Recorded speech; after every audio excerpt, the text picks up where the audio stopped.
to Fit to be Fabulous. I'm Brenda Von Rautenkrantz, your host. We're located right out here in horse country, and today I'm excited to have on the show an author, a speaker, and massage therapist. I'd like to now welcome Linda Penkala.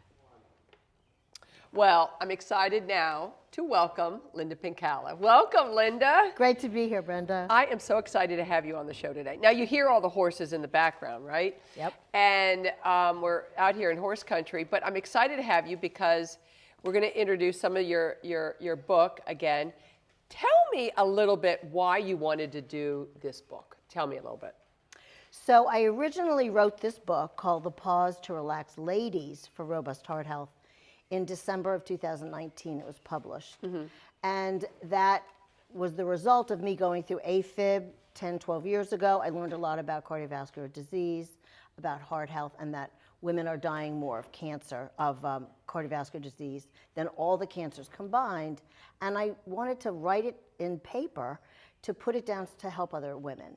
And so then we had the pandemic. So 3 months after the book was published, the world stopped. So here we are, years later, there's still so much stress, and women have gone through so much, Brenda. And I thought we need to update this research. So all of last year, 2024, I just dove into the research on stress, women's health, and cardiovascular disease globally, but mostly focusing on the United States. So when you started to do all the research, and when you were doing the research, and this is kind of not in your questions, but is stress still high? Stress is very high, very high. That's one of the main reasons why I had to revise this book, is because it's what stress does to our bodies and what women do in our society. We run the books in our homes, our calendars, we work. And during the pandemic, it was women who were maybe working from home and then going into the room next door and homeschooling their kids that were on their computers doing schoolwork, right? Yeah. So during the pandemic, it was an awful lot more on women, let's face it. Yeah. And some women really haven't recovered from that, and some people never really got a really good toolbox about health and wellness and what should I do about all this stress? What should I do about not sleeping, having headaches, just not feeling engaged with conversations because I'm so anxiety ridden or whatever. So I felt like another conversation needed to be had to see what's happening now in 2025. So, okay, and your background, give me a little bit of your background. Let's dive into your, as a licensed massage therapist, you've done a lot for helping people. Tell me a little bit about what you find in massage. Are people just exhausted tell me a little bit about your background. So 38 years ago when I began in this business, the first 10 years of working with people and touching them, palpating their muscles, I said to myself, wow, I wonder if stress plays into soft tissue issues, the issues are in the tissues, you've heard of that. Issues in the tissues. Issues in the tissues. And so as massage therapists, we feel the traps, the trapezius muscles, the neck muscles are really in a holding pattern from a lot of stress. It's almost like people are holding the weight of the world on their shoulders, right, Brenda? Yeah. And so that was the early days. And then, you live your life, you get married, we have 4 kids, we have 6 grandkids, life happens, and then you realize between your client base and life, yes, stress does settle in our lives, in our tissues, in our bodies, in our hearts. And so that's the main thing that I want to focus on is what does stress do chemically to our bodies? And so I dove into the cortisol, the stress hormone. Well, we all know we have that, and everyone thinks it's such a negative thing. It isn't always negative, but here's the deal. If the spigot of cortisol is turned on all the time and it's never turned back off, then you really need to pay attention to chronic stress because that affects so many things. You also have norepinephrine and adrenaline coursing through your body, so all that creates inflammation in the body. Yeah. What does that do? It plays into cardiovascular disease, high blood pressure, strokes, and some ethnicities have a little bit more risk factors than others. Like who? Like Black women have an awful higher risk than white women. Latinas, Mexican, South American women, they have a lot more higher risk than other ethnicities. And part of the reason I wrote the book is some women just don't know this, Brenda. I know. They don't know it. And Yeah. so when I began to teach my program, my Wise Heart Health for Women program, and then I continued writing articles, that's when I thought, well, more needs to be done. I need to write one thing about this topic, and what's the whole point is I need people to pause. Yeah. You know, you need to pause to relax Yeah. and not feel guilty about it. Feel that, oh, wow, it does feel good to stop. Look out in nature, take some deep breaths, and just have a moment to Yeah. take in the Yeah. day, right? Instead of going Mach 10 overdrive Exactly. on the treadmill. Exactly. Or give yourself permission to stop. Correct. Right? Because we're all on to the next thing. And then the Correct. next thing. Right? One of the chapters I say it's about stopping and pausing. Is it hard for you to press pause? Yeah, that's a good question. That's the subtitle of that chapter. Is it hard for you to press pause? Yeah. And it is for a lot of women. And why is that? Because we have so much on our plate. Is it? Do you think it's the temperament too? If you're a type A, if you're Oh, a type, yes. I mean that plays a big role, right? absolutely. The ones who can't stop, others do stop and they don't go. I don't Right. know if that's just as bad. Like get off that couch, go. So yeah, I think certain personalities tend to not relax and pause. Right, driven type A's, absolutely, because you have to get things perfectly done on time and all that. But the flip side of that is the yin yang of that in life is that you have to have a flip side. You can't always go, Exactly. go. You have to remember that there is a flip side to your wonderful personality that's accomplished an awful lot. Right. But what's the back end? And will you end up in the hospital sooner than you and I that have gotten that memo? Yeah. We know. We wake up, we pray in the morning, Yeah. we meditate, pray on the word. We wake up and we do what we need to do to begin the day, right? Right. Right. But a lot of That's- people don't. lot They of get people up don't. and go, get their coffee, and we're going full speed. And then by Right. 3 o'clock, they're all pooped out. By 4 o'clock. Until you have a medical moment, like Until I you did. When have- I had my AFib and I ended up in the hospital, and that was my medical moment. And women and men have medical Yeah. moments. But what does it teach you is the question Yeah. at hand. What are you learning? And wow, why did that happen? And that's why I wrote the book is I began my journey. That was the genesis, is like when the doctor said, Linda, your blood's all good. You're good to go. You're fine. And I said, well, how did that happen? Why did I get AFib then? He goes, you know what? Sometimes we just don't know. Really? That's what he said. That was my first cardiologist. Okay. And so I was like, really? I said, that's not good enough. I Right. need to know. Yeah. I need to know what happened. Yeah. So it doesn't happen again. Now, this book I have here for women. So it doesn't happen what happened to me, not knowing. I don't want it to happen to you, Right. for your client Right. base, for women in Howard County, for women in our country, for women globally. Yeah. You need to know. And knowledge is power. Knowledge is power. Knowledge is power, Brenda. But I don't, with having a book, you have to really, you want to get that book out. And that's really what we're doing today, promoting this book to get people to understand and educate themselves, right? Right. The spin in this book, which I love because you are here in my horse barn, give me the narrative of why horses with you. Why horses in this book? Well, I was a jockey back in the day. I left New York in 1974 to begin my career. I started at Belmont, and by divine blessing of God, I ended up at Belmont Park training track, and my mentor, Mr. Root, looked down at me and said, wow, you look like you should be a jockey, you're so small. I said, well, I just want to be a hot walker, because I was in between college. And he goes, well, come to Barn 16. And so I did, and that's how I began my journey with riding horses. But I always loved horses and rode before that when I was a kid. So then Mr. Root sent me to farms in Florida, learned how to break yearlings from the ground on up. Wow. So you break yearlings, you learn what their temperament is, you teach them how to like a saddle. Then I began my career here in Maryland in 1977. Wow. So, and then I became the leading female rider here in 79, 80, 81, went to Japan in 1982. And then when you start having children and you race for a living, going 40 miles an hour, it's a lot, it's pretty dangerous. So It is I dangerous, thought, being a yeah. mama, I should maybe do something else. Yeah, maybe. Maybe. So I was in massage therapy school when I was pregnant with Amanda. That was 38 years ago. Wow. And that was okay. my next career. And I always loved just massaging people and just helping people. I always have that heart to help. Hard to help. And not only that, that passion for, and horses have the same kind of feelings we do too, that connection, right? We do.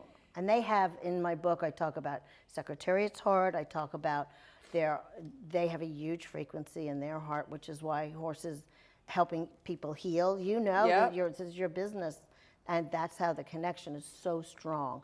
But in my book, I'm talking about speed and fast. So I kind of correlate the speed and the pace of racing and a racehorse going so fast with a Yeah. woman going so fast. Yeah.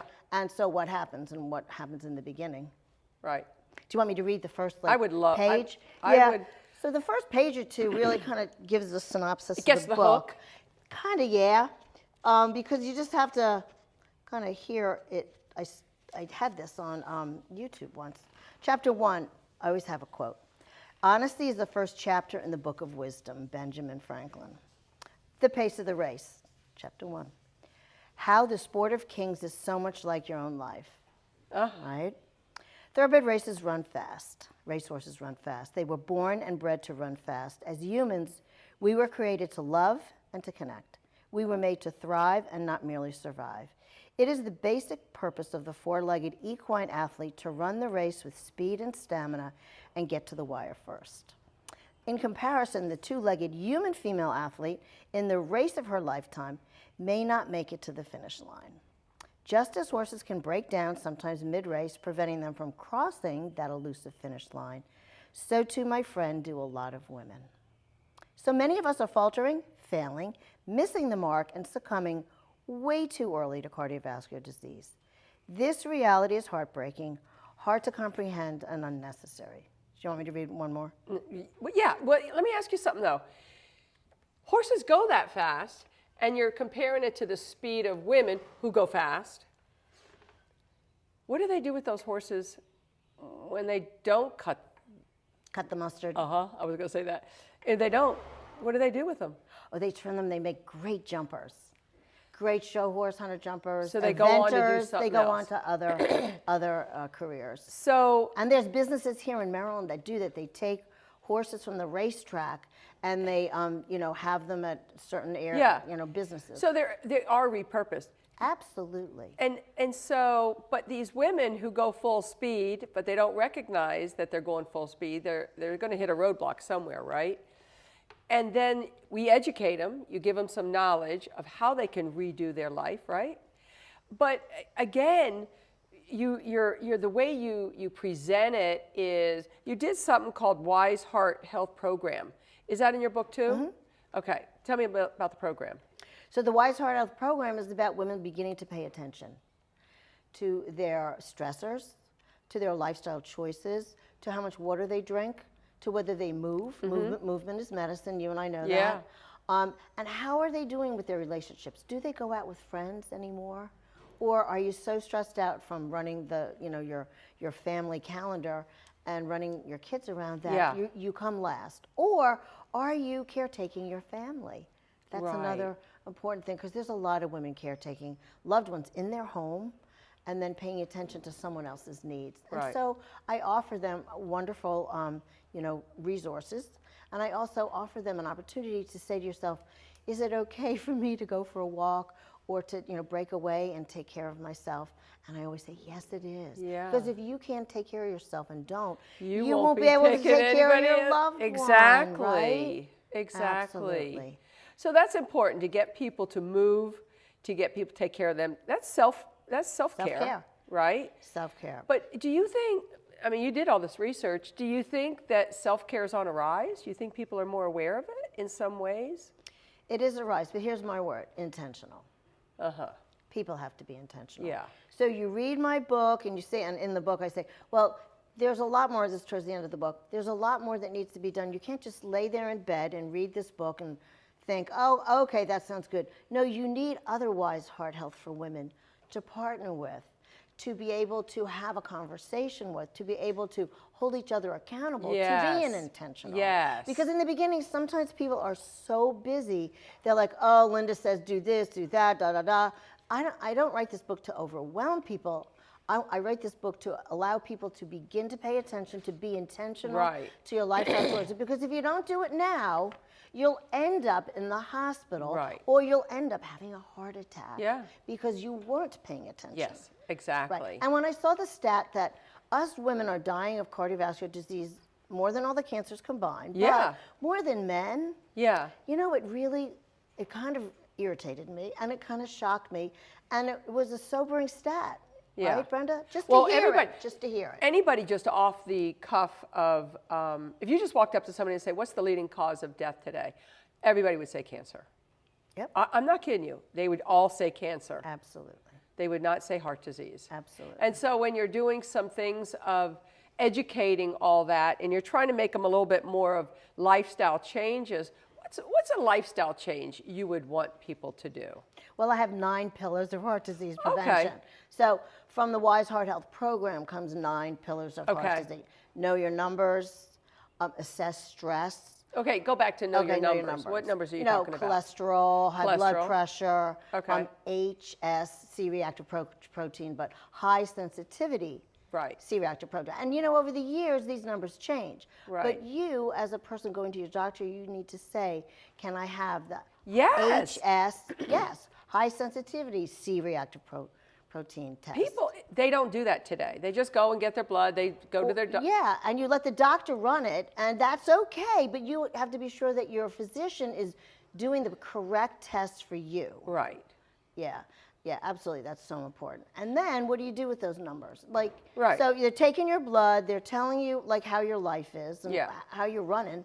Well, or maybe you shouldn't be running. Maybe you should be stopping and doing Right. something different. Like if your blood pressure is sky high. So learning about just the pillars. So we have the pillars, know your numbers. What was another one?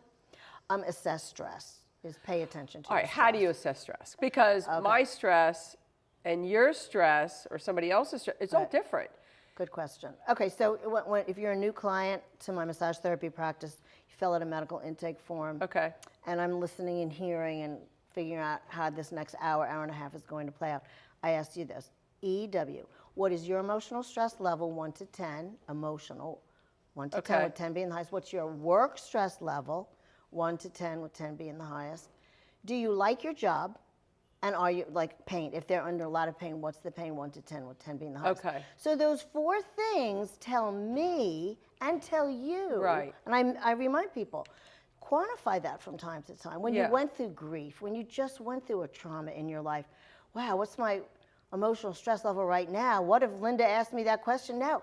Well, if it's 8, 9, 10, if work is 8, 9, 10, if your pain is 8, 9, 10, that's a pretty high stress level right there. Right. And that's going to jack up the inflammation. That's going to jack up the cortisol even more. Yeah. And so all those things play out into these numbers that you might be getting. But okay, so the pillars kind of set us up. We talked, I think it's probably in your stuff anyway, but do you think, we said have connections or be with people and all this. Gather with girlfriends. Gather with girlfriends. I really so try to get people to do that. And you know Absolutely. why a lot don't? I always What ask. do you think it is? Well, I think it's high rejection. Oh, they don't want to be with me. They're busy. I hear that. They're busy. They don't want to do that. I feel like people don't want to put themselves out to say, oh, I'd love to go out. Oh, she's busy. They just don't want to take a risk. Oh, yeah, true. Now, there's other people who, and if you're an introvert and you're shy, you're not going out much. Yeah. So I think that plays a big role. But that whole feeling of being connected, right? Right. Let me just remind everybody that Dr. Marissa Franco wrote a book on friendship, and she's in DC, and she's all about friendship, teaching us the need to get together as Yes. women and what happens then. So our cortisol levels go down, our oxytocin levels go up. Oxytocin's the happy hormone that we get when we're breastfeeding a baby. When we hug someone, our oxytocin levels go up. So what happens to our oxytocin when we're all together? Like at BWN in a group of women. Oh my gosh, don't you feel better when you leave a group of women? It's a It's a high, it's right? a high. It's a high. It's a high. And what is that? It's chemical shift and change in our body. We smiled for like an hour and a half, 2 hours. We Yeah. laughed, we giggled, We we laugh. caught up, we laughed, Yes. right? So laughter is so important Laughter because it too. brings down Yeah. your cortisol levels too, right? And okay, so yeah, I think people take themselves so serious too. Absolutely. Don't you think? Absolutely. I mean, life is serious. Don't get Absolutely. me wrong. And Yeah. things are serious. But we don't have to live in that world that everything, you know, why can't you giggle? Why can't you, you know, just laugh at yourself sometimes, right? I think we Right. miss that point in our life, right? Because people are like, I'm on to the next thing, I'm on to the next thing. And I really try to practice the pause. I really do. I try to say, whoa, whoa. And I have to work hard at it. It's not We do, something. and you have to be intentional. And you have to be intentional. And then the other thing is gratitude. So if gratitude Yes. were a pill, oh my gosh, it'd be a mega Yes. multi-million-dollar pill. Yes. But just to be grateful, even when you're in a tizzy and you're driving down the road and you're thinking of all these things to do, and just stop, breathe, and then be grateful for 3 things. Yeah. So there's this whole thing where it takes in the senses. Be grateful for what you're seeing, be grateful for what you're hearing, be grateful for what you're tasting. Just 3 things of the senses. Love that. Or smelling, if you use essential oils like you and Yeah. I do.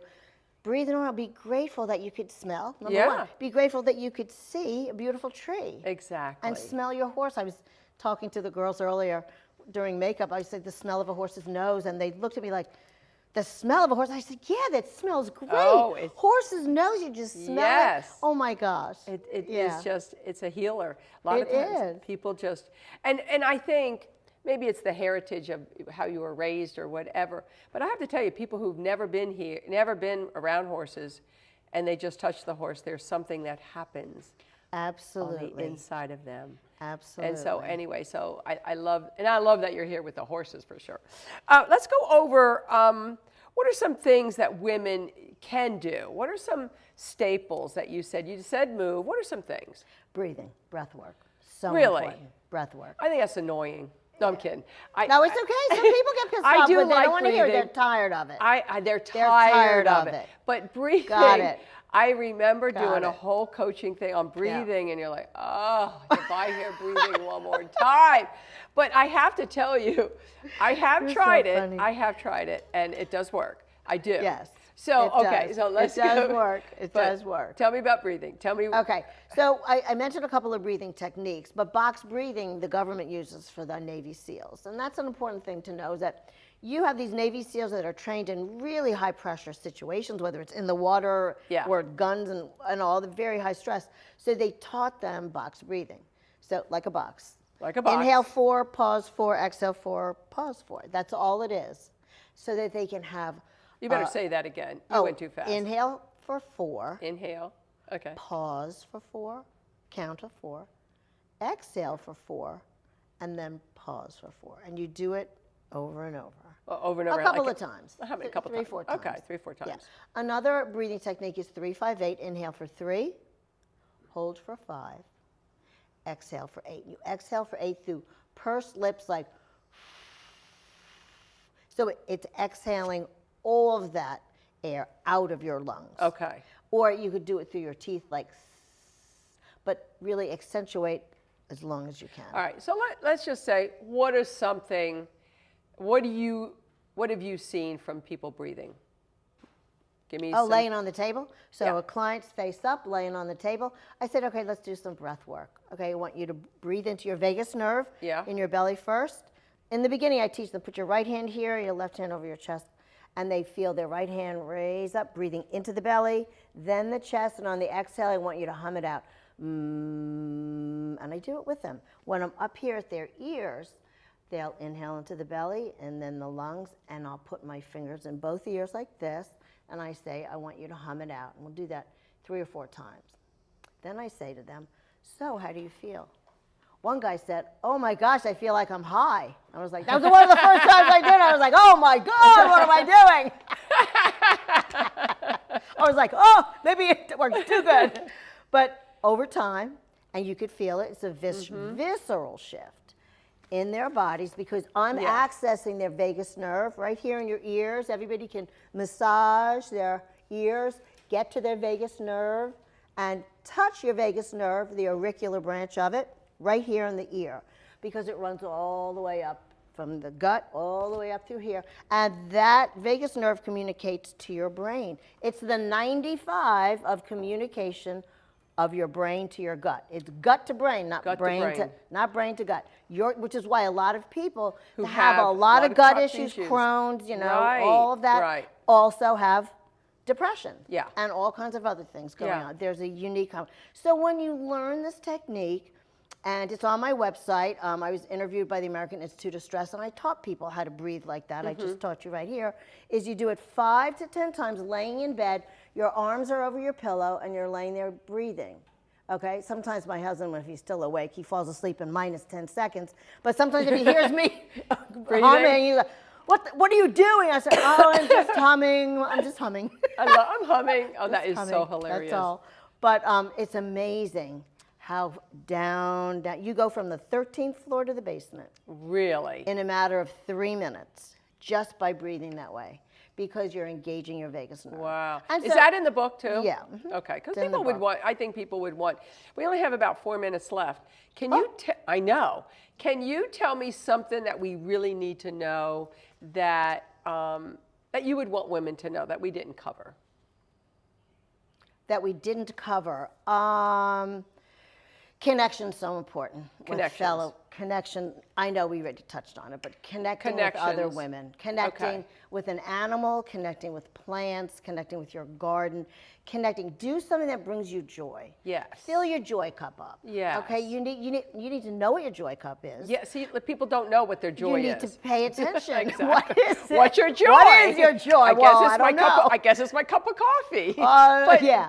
But that's true. People don't have their joy. So you would say that. Yeah, Find and your the joy other cup. thing is alcohol and hydration, water and all. Find really good healthy things to drink. Yeah. Like hibiscus. I have all the red things in the book that are good to drink and eat, like hibiscus tea and watermelon, beets, strawberries. Beets, yeah. Yeah, they're Yeah. all really good for the heart. Yeah. Yeah, so those are little things that are important to remember. But it's all written up here. It's all in there. Yeah. So if somebody wanted to get this book, where would they go? They could go to my website, lindapenkala.com. Okay. And you scroll down, and there's the picture of this book right here. I love it. I Okay. think women really need this information. It's simple, but yet doable that they can go ahead and do it, right? Right. It's not hard. No. I mean, it's movement, it's gratitude, connecting, Right. all these things. Right. And doctors are saying that cardiovascular disease is preventable. Yeah. It is the #1 preventable disease that we have a touch on. We Yeah. could do something about it. We don't have to be the last one to know. Well, exactly. And I think educating everybody else, letting them know that. Well, you were just awesome on this show. I'm going to tell you, Linda. I mean, you are one of my favorite people. But Thanks, I love women's health. I do, and I do love this too. book, The Pause. I think it gives you a moment to say, wait a minute, what am I? Yeah, this morning I saw Bluebird. I'm like, oh, I'm going to have her on my show. I got to pause. No, I got to pause. So that Bluebird, I watched the Bluebird. I go, okay, we're done. I don't think I can pause anymore. But I think you teach people how to just relax, and especially for personalities like mine. Right. And we some both have others. intense We do. personality. We have I'm from New York. I got the I'm go, Italian, go, go. and it's Yep. like, let's go, Yep. But I think just you bringing it all full circle for us women and being there. And you've been a really spokesperson and a speaker throughout our community. So And I'm God honored. didn't put us on this life to perish any earlier than we need to. Exactly. So we need to just step into our presence of what our gift is and go out there and be able to be there for our communities, our families. And you're doing women, that. I and love women. it. You're doing that. Well, I Yeah. want to thank you for being on the show, Linda. Thanks, sweetie. And any guest, if you would like to be a guest on our show, you can contact me at brendavonr@gmail.com, and we will see you next time. Thank you, Linda. Thanks, sweetie, for having me. Bye.